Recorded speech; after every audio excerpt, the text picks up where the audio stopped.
Deux notes. Deux notes extraites du célèbre thème musical suffisent à présenter le personnage. James Bond apparaît, en ombre chinoise, dans une posture sans équivoque.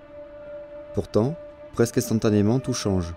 La musique se fait discrète, limite angoissante, et le visage de James Bond sort de l'ombre, révélant le regard de Daniel Craig. Tout est dit.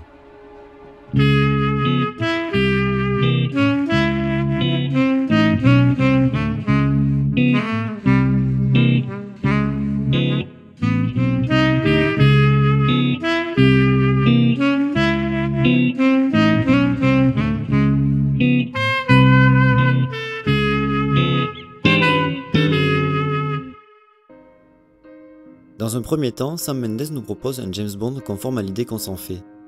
En effet, 007 est devenu une icône répondant à une imagerie et des codes qui lui ont collé à la peau jusqu'à la caricature.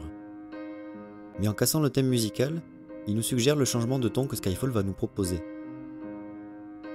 Depuis que Daniel Craig a repris le rôle, la tendance est à une modernisation du mythe. Il suffit de comparer les images promotionnelles pour s'en rendre compte.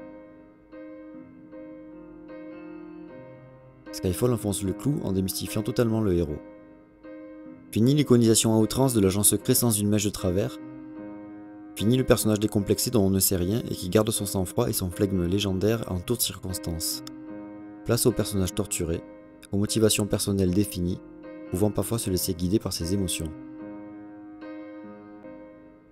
Ainsi, dans la scène d'introduction de Skyfall, l'icône de James Bond, astucieusement représentée par une ombre chinoise, viendra s'effacer au profit d'un personnage à la dimension plus humaine, dont le regard porte une certaine souffrance, nous laissant entrevoir ce que le film proposera par la suite, à savoir un approfondissement du personnage, de son passé, de ses motivations et de ses émotions.